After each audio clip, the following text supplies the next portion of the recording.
Good evening. This is Maestro Cortello with a Dawn of War 2 Retribution Elite modcast. Today, we have a 3v3 faction war on Argus Desert Gate, and our first player today is ReaverFeaver ANGRON.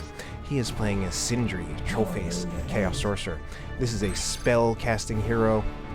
He's not really that good of a fighter. He's pretty mediocre at just fighting, but he's got some pretty crazy spells, some for damage, some for manipulation, some for disabling, and he's got some pretty long-range spells that he can use.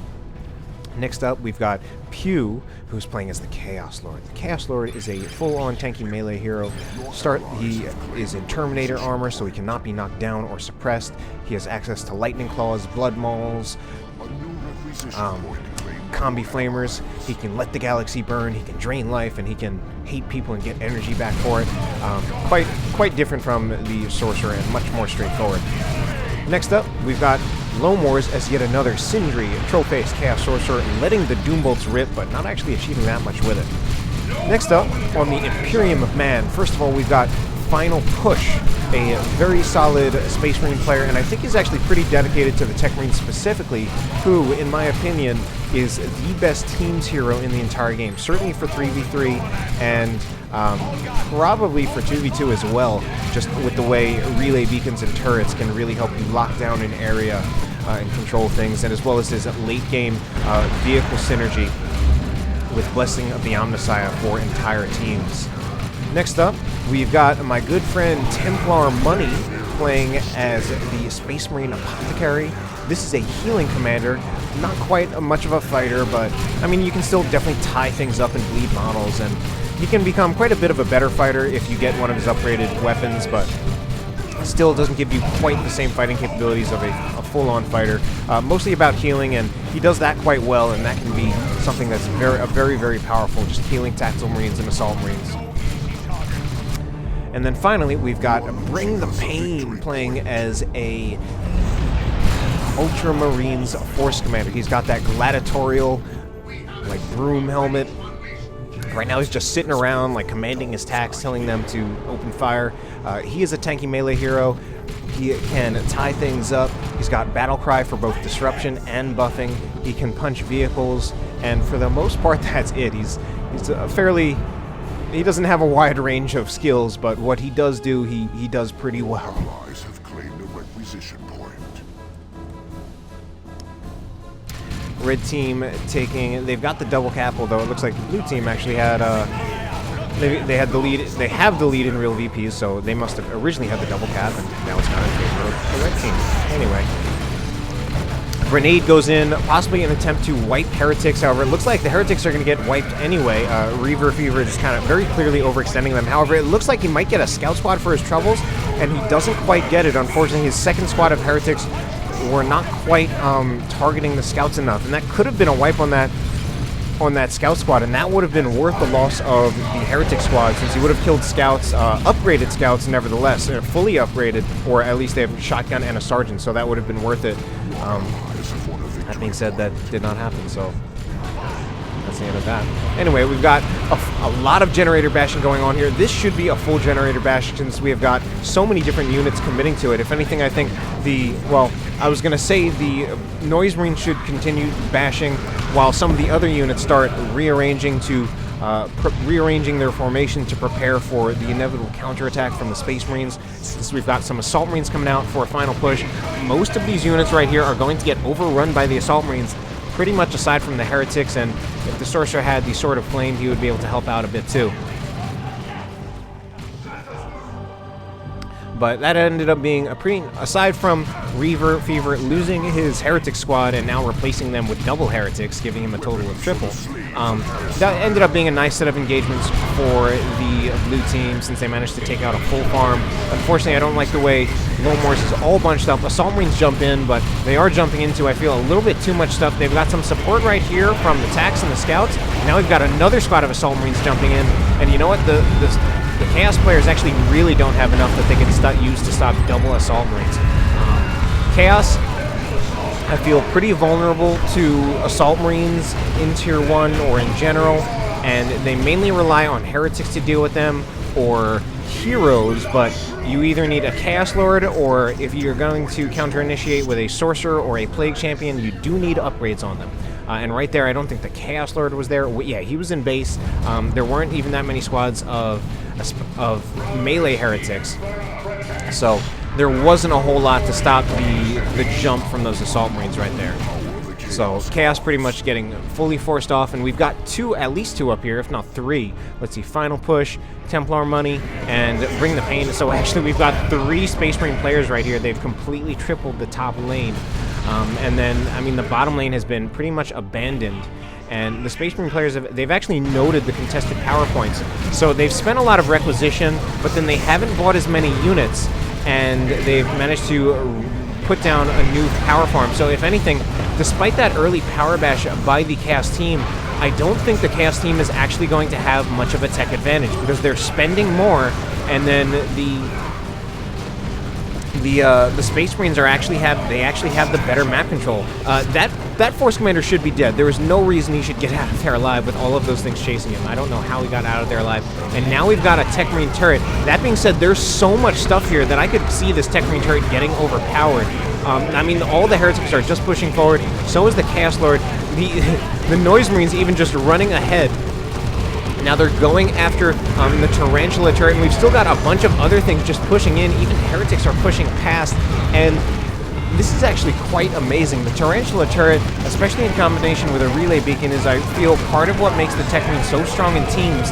But, I mean, here, the Chaos team has pretty much just straight up overpowered the turret by tripling it. The turret's still going, though, in part because the Noise Marines are still being suppressed. Oh, go for the Scout Squad. Go for that Scout Squad. Yeah, just finish it off. The Chaos Space Marines should be able to finish off that Scout Squad, unless they do finish off the Scout Squad, even though they got jumped by the Assault Marines. So that Scout Squad went down for Final Push. That being said, 2 Chaos Space Marine models pay with their lives getting that Scout Squad. But I'd say it was worth it. Certainly 2 Chaos Space Marine models going to be kind of expensive, but wiping a Scout Squad does make it worth it. At least wiping the Scout Squad. If they had only gotten 2 models off the Scout Squad, and it got there with 1 model left, that wouldn't have been worth it. But wiping the Scout Squad is worth it. These grenade launcher heretics need to get out of there, or they're done. That still could be a wipe. The Apothecary is chasing, and he's actually gone for the Anointed Power Axe as well as the Purification Rites. That's definitely going to be a dead Sorcerer. But the Apothecary with the Anointed Power Axe really does become quite a bit of a better fighter, especially now in Elite Mod. The damage of the Anointed Power Axe has actually been buffed, and then when he uses the Anointed Power Axe, he actually attacks very slowly, which in a way is good because it means he actually does quite a bit of burst damage. He does quite a bit of damage in a single swing of that Power Axe. We've got heretics running around here. At least now there are plenty of heretics, but they are losing a lot of models. And the armies are huge for Chaos, but there are a lot of compositional problems with their armies at the moment. First of all, they're committing massively to builds that have little to no AV capabilities. We've got 3 heretics and Chaos Space Marines for Lomors, Pew, no Havocs, and he's got Bloodletters, Chaos Space Marines, Noise Marines. At least ReaverFeaver has a Havoc squad for some potential hard AV, but now we've got a Dreadnought coming out on the field. We've got like 15 squads for Chaos, but they don't have much that's actually going to adequately deal with vehicles. And ReaverFeaver is in the bottom lane. Was that his original lane? Yes, it is. So we've got the Dreadnought coming up in the top lane for Final Push, and neither Pew nor Lomors really have adequate AV. The best they've got is potential light AV coming out of Chaos Space Marines and Bloodletters, and then I guess we do have the Noise Marines, which do full AV damage, but sometimes not the most reliable as far as actually hitting things, although they should be able to hit a Dreadnought. But they still won't snare or anything like that.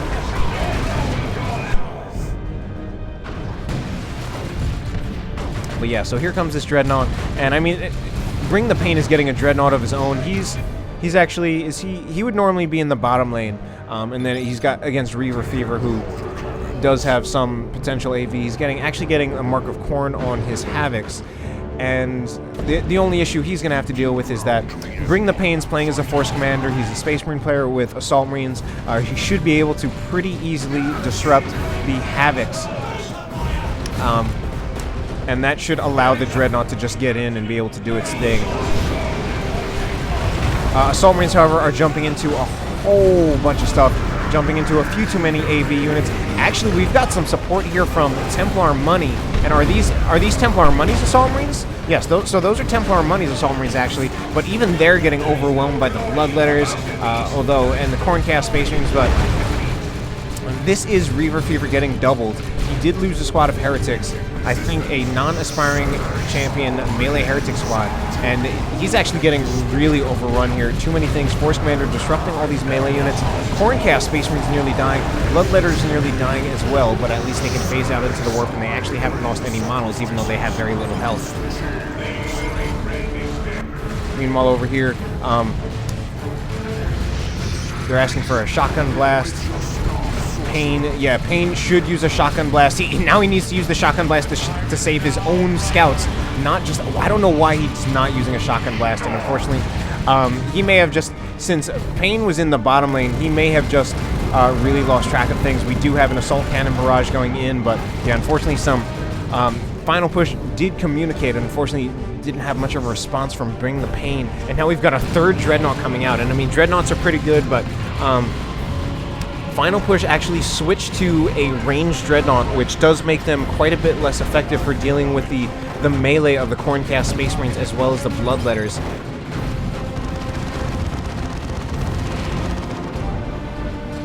Since the Bloodletters and the Corncast Space Marines can really just go straight on into melee with the Dreadnought. And even though it's going to be doing heavy melee damage to them, it won't have the splash, it won't have the Emperor's Fist to disrupt them and knock them down. And both the Bloodletters and the Corncast Space Marines can actually tank a little bit of damage. Assault Marines jumping in, and they're jumping in on units that are not going to be able to counter them. However, that being said, here come the Heretics as well as the Corncast Space Marines and the Bloodletters. Well, we've got one Dreadnought right here. Here goes an Assault Cannon barrage going in. Absolutely does massive damage to those Heretics. Oh my god, that was like a dozen Heretic models dying from that Assault Cannon barrage. Absolutely merciless. Meanwhile, we've got Bring the Pain's Dreadnought. His looking pretty nice because it's an Ultramarines Dreadnought with that bling on top. Is that a warrior or a tyrant guard or something? It's a warrior. So double cap for the blue team. They've got massive armies, but they're just compositional things. Just with the way, as big as the blue team armies are, as big as the Chaos armies are, with their compositions, they're actually getting overpowered by the Space Marine armies with much smaller armies. And when I say compositions, a lot of it has to do with the Dreadnought. To some extent, it does have to do with the Assault Marines, although it looks like Bring the Pain lost his Assault Marines. I don't think Final Push had Assault Marines, but Templar Money definitely did. And he, of course, he's going to be great at keeping his alive with Apothecary support, as well as Merciless Strike. They're also level 3, and now they've got 1,900 hit points. But we've got a full generator bash going down by the Space Marines, as well as they're going to get the decap off with their scouts. We do have a Chaos Predator coming around here, which is actually pretty nice, so there's nothing to really full-on counter that at the moment. However, the Space Marine players definitely have some potential answers. We could see a missile launcher go on one of these tac squads, and that could be pretty nice, especially considering this is a level 3 tac squad.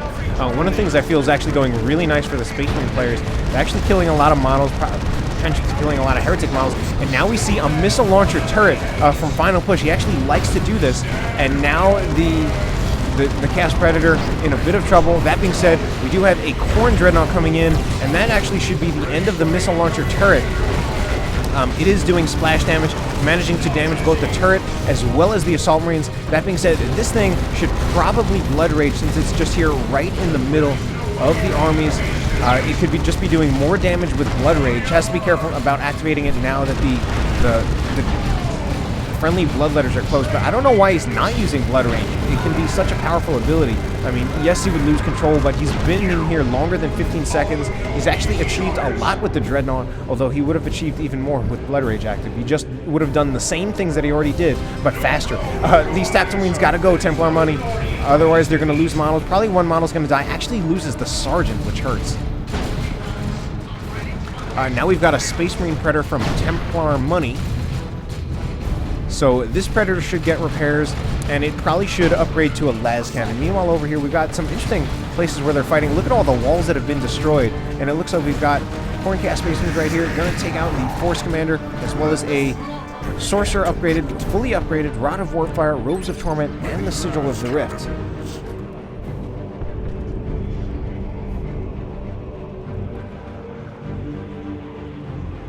We've actually got double las cannons from ReaverFeaver, and he's got an autocannon Havoc as well. And I mean, this is pretty crazy. He's now got massive AV potential, but that's not actually necessarily a good thing. He can definitely very effectively deal with vehicles. He just needs to be careful, because if Bring the Pain actually uses his resources and buys an army, he could actually do very, very well against the build that Feaver has. And I actually don't like the Land Raider purchase against what Reaver has. I actually think getting Assault Marines, and especially Vanguard veterans at this point, maybe even double Assault Marines.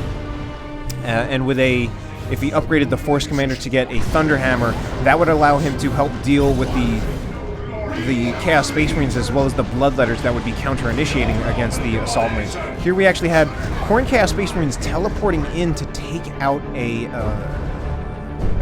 Plasma Cannon Devastator. Meanwhile, it's up here where it's happening. We got some Bloodletters teleporting in. We've also got a Summoning Circle, so they were almost going to take out that Plasma Cannon Devastator squad. However, you know, they're still here. We've got a lot of Bloodletters, because we got both a real Bloodletter squad as well as Summoning Circle Bloodletters, so they can potentially do a lot of damage to all these squads here. That being said, they're actually going for the Predator. They can do some light damage to the Predator, but I actually feel like they should go for the squads, in particular the TACs, and especially the las cannon that is targeting the Chaos Predator. Alright, looks like the las cannon Devastator actually does go down, but I actually think a bit of a missed opportunity to use all of those Bloodletters and attack the Predator and not all those squads.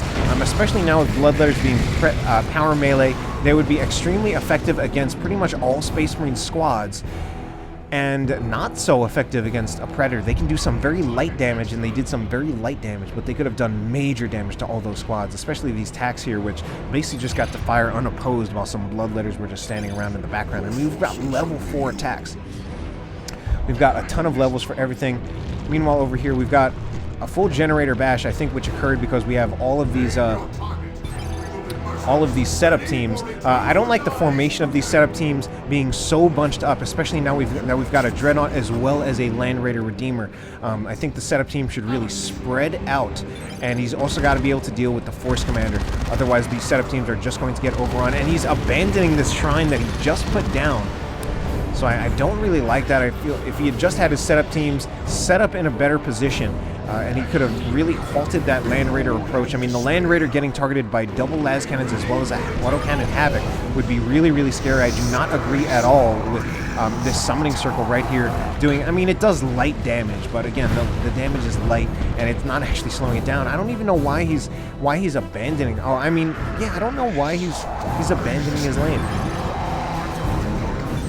He could have committed to fighting Bring the Pain, and I feel like he would have done very, very well now that Bring the Pain doesn't have Assault Marines. Although he may be going for a Terminator call-in in the middle of an engagement, but I don't agree with that either, with the Sorcerer running around with the Robes of Torment, and especially if he switches out the Sigil of the Rift for the Tome of Subjugation, Assault Terminators would not be such a great choice.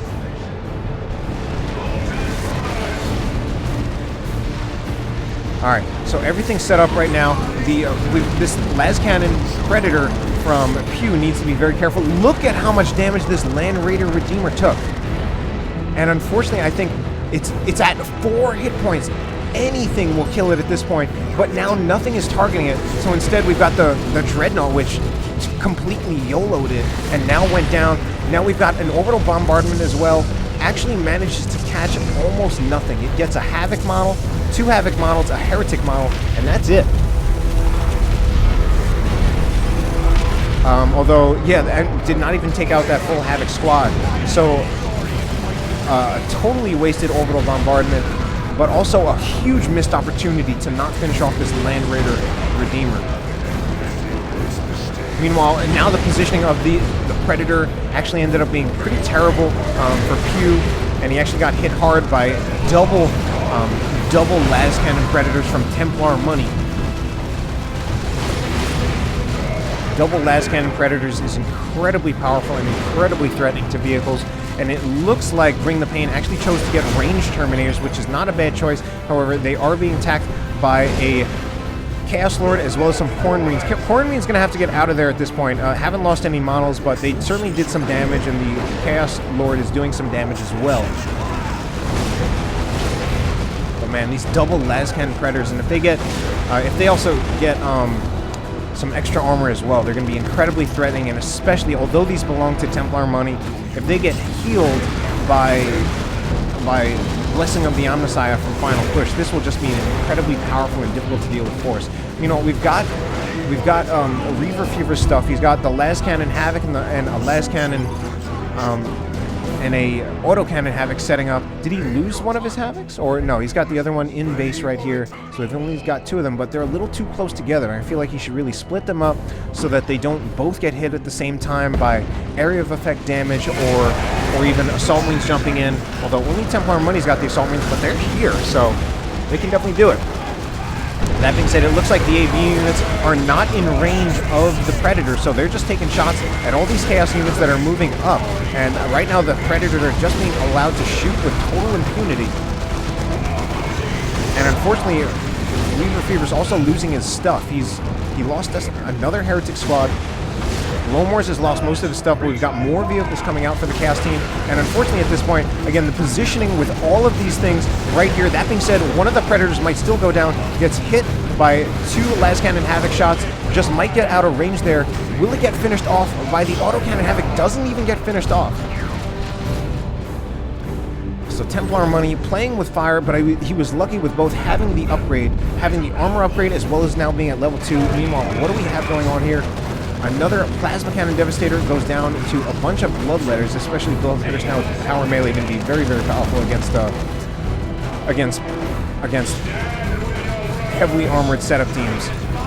That being said, turret going to go down, and overall, these Space Marine units really need to go. That being said, Space Marine players, although they're losing a bunch of stuff at this point, and we had another squad go down. That was Attack Squad for Final Push. They've lost a lot of squads, but they've got a massive VP lead, 83 to 306. And I'd say one of the great things is certainly that nothing. I didn't catch it, but eventually Bring the Pain did lose his Land Raider Redeemer, and it might have had something to do with this Imperial Abyss that happened right here. We can see the marks from where the Imperial Abyss happened. But double las cannon Predators, very powerful. Bloodletter's going for a decap. I don't feel that's actually worth it at this point. I feel like it would have been more worth it to finish off more of the generators, build some red for your team. Especially with, let's see, both Pew and Lomors almost have enough for Abysses. Abysses are kind of hard to use sometimes. They can be very hit or miss. We had Terminators, they teleported in, I think, and that actually puts them in a terrible position. If they teleported in, they are probably done. We've got Corncast Space Marine chasing, but they're about to get killed. That being said, Bloodletters finally get knocked over, and but there is another Imperial Abyss. Actually does manage to finish off the Terminator squad. Templar money going to lose one of his Predators. It drove up. He might lose the other Predator as well. He had them driving up to, I think, get out of the Imperial Abyss. That being said, these vehicles actually got to go. We got Chaos Predator hit by marked target. That's got to go. The Land Raider Phobos now in a ton of trouble. It's got to drive out of there, but I think it was hit by an Orb of the Omnissiah, or we need a player like Lomors or ReaverFeaver to teleport it out with the Warp Global, but they don't do it, so they lose that Land Raider Phobos. Lomors, his Sorcerer was not in a position where using the Warp Global would have been good, so would have been mostly relying on ANGRON to try to get it out of there. He did have the red, but he probably just didn't see it.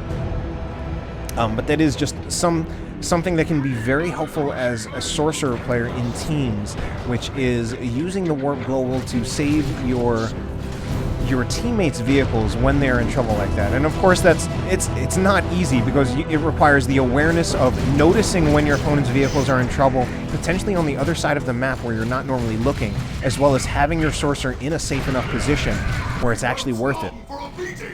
Structure destroyed.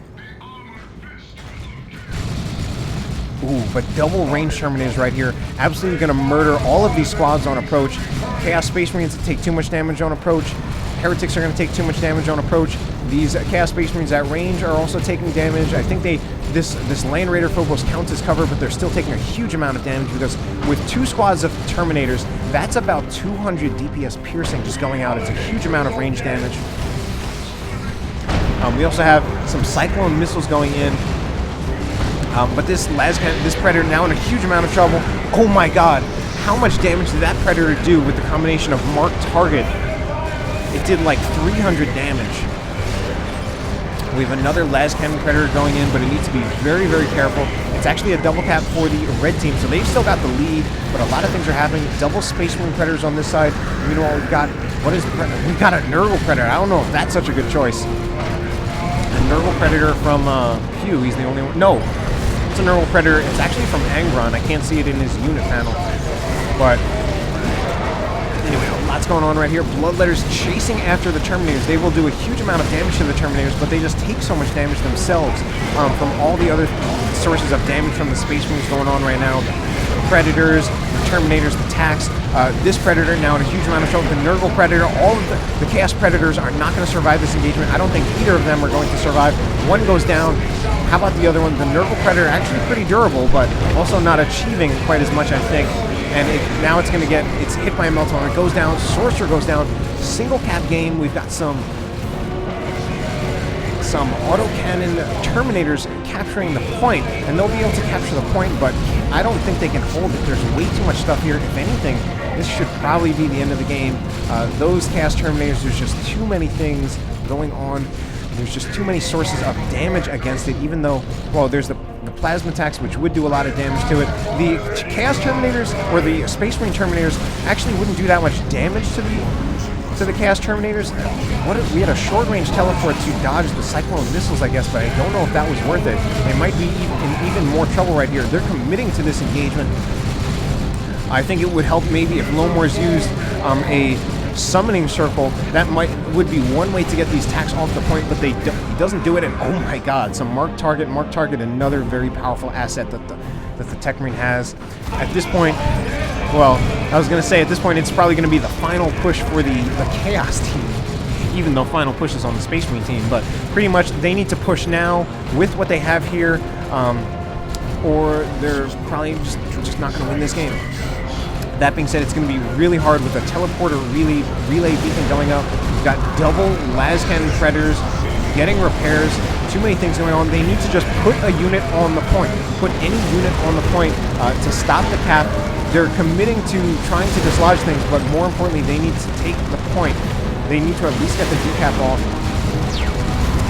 And I think using globals at this point would also be helpful, just because, again, this is their last stand. And their only chance, we do see fairly nice Dark Flames, but actually I don't even think it's going to take out the Plasma Cannon Devastator. I think some combination of Dark Flames, Blood Sacrifice, as well as a Summoning Circle would have been their only chance. That being said, there was actually a back cap going on right here from, this belongs to Templar money. So actually they wouldn't have even won it, even if they had managed to get the decap off right here. Which, yeah, well, that ends up being the end of the game. Hope you enjoyed. Have a good night.